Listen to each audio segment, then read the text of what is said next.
Episode 89 की starting में हमें दिखाते हैं कि मिस्टर बिमिंग कोको को गोद में लेकर गाड़ी की तरफ आ रहे हैं और अपने सेक्रेटरी से कहते हैं जल्दी से कंपनी में चलो। तो मिस्टर बिमिंग का सेक्रेटरी उनको देखकर सोचता है आखिर इन दोनों के बीच क्या हुआ होगा जो ये इतनी जल्दी में है। उसके बाद मिस्टर बिमिंग कोको को लेकर गाड़ी में बैठ जाते हैं तो कोको वहाँ भी मिस्टर बिमिंग की चेस्ट को छू रही थी। तो मिस्टर बिमिंग उससे कहते हैं छोटी लड़की अब और हलचल मत करो, अगर फिर भी तुमने ये सब करना जारी रखा तो मुझे मत बोलना कि मैं बहुत क्रूर हूँ। तो कोको मिस्टर बिमिंग से कहती है तुम बहुत सुंदर हो, मुझे ये पसंद है। उसके बाद मिस्टर बिमिंग अपने सेक्रेटरी से फिर से कहते हैं गाड़ी जल्दी चलाओ। तो सेक्रेटरी कहता है हाँ सर मैं जानता हूँ, और फिर सोचने लगता है ये दोनों थोड़ा खुद पर कंट्रोल नहीं रख सकते, मैं जानता हूँ ये लोग जल्दी पहुँचना चाहते हैं। थोड़ी देर बाद वो कंपनी की पार्किंग में पहुँच जाते हैं तो ड्राइवर उनसे कहता है सर हम पहुँच गए हैं। उसके बाद मिस्टर बिमिंग गाड़ी के दरवाजे को लात मार के जल्दी जल्दी में वहाँ से निकल जाते हैं। तो ड्राइवर उनको ऐसे देखकर सोचता है क्या ये इतना उत्तेजित थे कि ये गाड़ी को दरवाजे को लात मार के जल्दी से यहाँ से निकल गए। उसके बाद कोको बेड पे लेटी होती है और अपनी आंखें खोल के देखती है तो कहती है ये तो मिस्टर बिमिंग ये अपने कपड़े उतार रहे थे। तो कोको वहाँ से उठ के जाने लगती है तो मिस्टर बिमिंग उसका हाथ पकड़ लेते हैं और उससे कहते हैं तुम कहाँ जा रही हो। तो कोको कहती है मुझे जाने दो, मैं तुम्हारे साथ ये सब करना नहीं चाहती हूँ। उसके बाद मिस्टर बिमिंग कोको का हाथ खींचकर उससे कहते हैं अब तुम्हारा ज्यादा हो रहा है, अगर तुम इसी तरह करती रही तो। उसके बाद कोको रोने लगती है और मिस्टर बिमिंग से कहती है क्या कर लेंगे आप, अगर आपके पास पैसा है तो इसका मतलब ये नहीं है कि आप कुछ भी कर सकते हैं। क्या आप ये सोचते हैं कि आप कोई पुराने टाइम के राजा महाराजा हैं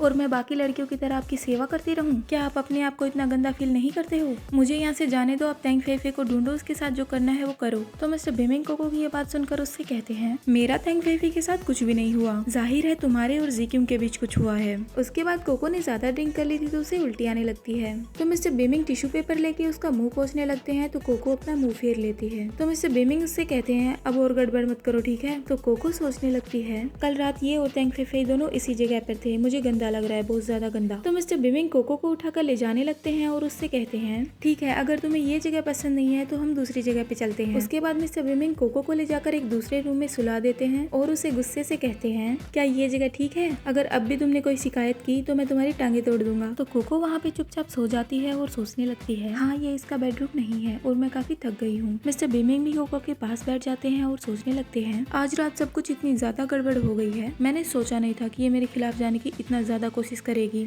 उसके बाद मिस्टर बिमिंग कोको के बालों को छूने लगते हैं और सोच रहे हैं आखिर ऐसा क्या हुआ कि तुम ऐसे करने लगी। और फिर कोको के साथ ही सो जाते हैं और सोच रहे हैं कल सब कुछ ठीक हो जाएगा है ना, मतलब दिलासा नहीं देते हैं खुद को वैसे ही। उसके बाद हमें नेक्स्ट डे मॉर्निंग का सीन दिखाया जाता है। कोको उठ गई थी और सोच रही है मेरे सर में काफी दर्द हो रहा है। उसके बाद सोचने लगते हैं कि कल रात क्या क्या हुआ था। उसके साथ मिस्टर बिमिंग सोए हुए थे तो वो उनके चेहरे को छूते हुए सोचती है मैंने कल रात इनके साथ क्या क्या किया, फिर भी इन्होंने मुझे काफी अच्छे से ट्रीट किया। उसके बाद मिस्टर बिमिंग की आंखें एकदम से खुल जाती हैं तो वो कोको का हाथ पकड़ के उसे उल्टा घुमा देते हैं, मतलब शायद उन्हें कोई गलतफहमी हो गई थी। उसके बाद वो कोको से कहते हैं सॉरी मुझे याद नहीं रहा कि तुम मेरे साथ सो रही हो। और फिर सोचने लगते हैं एक पल के लिए मुझे लगा कि कोई चुपके से मेरे पास आ गया है, मैंने इसे लगभग फेंक ही दिया था। उसके बाद मिस्टर बिमिंग कोको से कहते हैं क्या तुम्हें दर्द हो रहा है, मैं बाद में इस चीज की आदत डालना सीख लूंगा कि तुम मेरे साथ रहती हो। तो कोको मिस्टर बिमिंग से कहती है मैं ठीक हूँ, मुझे काम पर टाइम से जाना है। और फिर सोचने लगती है ऐसा क्या हो गया इसके साथ जो सोते हुए भी इतना अलर्ट रहना पड़ता है। उसके बाद हमें दिखाते हैं कि कोको ने मिस्टर बिमिंग की शर्ट पहन रखी थी और वो सोच रही है कल रात मैंने अपने कपड़ों पर उल्टी कर दी थी इसलिए मैं उन्हें नहीं पहन सकती, बिमिंग ने मुझे पहनने के लिए अपनी शर्ट उतार के दी इसलिए वो। और तभी मिस्टर बिमिंग कोको से कहने लगते हैं तुम अभी भी नहीं जा रही, क्या तुम उन लोगों का यहाँ आने का वेट कर रही हो या फिर तुम इस रूम में मुझे पकड़ना चाहती हो,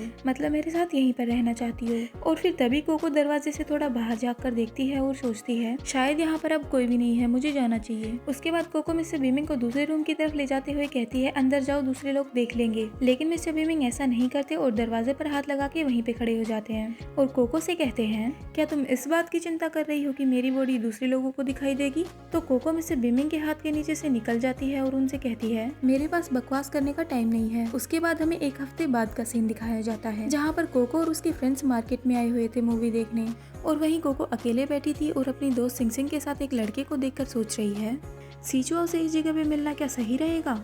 और फिर पुरानी बातें सोचती है कि सीचुआओ ने उससे कहा था कि अभी स्क्रीन पर ली की एक नई फिल्म आई है, मतलब ननगंगली की, क्या तुम हमारे साथ वो मूवी देखने चलोगी, जीक्यूंग भी रास्ते में ही है। और फिर ये भी सोचती है मैंने सीचुआओ को समझा दिया था कि मैं और जीक्यूंग अब गर्लफ्रेंड बॉयफ्रेंड नहीं है। और फिर सोचती है देखने से ऐसा लगता है कि सिंग सिंग सीचुआओ को पसंद करती है। उसके बाद कोको मिस्टर बिमिंग के बारे में सोचने लगती है काफी टाइम हो गया उस आदमी को मुझे ढूंढते हुए नहीं देखा, पता नहीं वो अब क्या कर रहा होगा। और तभी पीछे से आवाज आती है ये फिल्म अच्छी है या नहीं। कोको पीछे मुड़ के देखती है तो मिस्टर बिमिंग उसके पास आकर बैठ गए थे। थे और फिर उससे कहते हैं अकेली बैठी हो, किसका इंतजार कर रही हो। और ये एपिसोड यहीं पे खत्म होता है। Hope you like this video. Bye bye.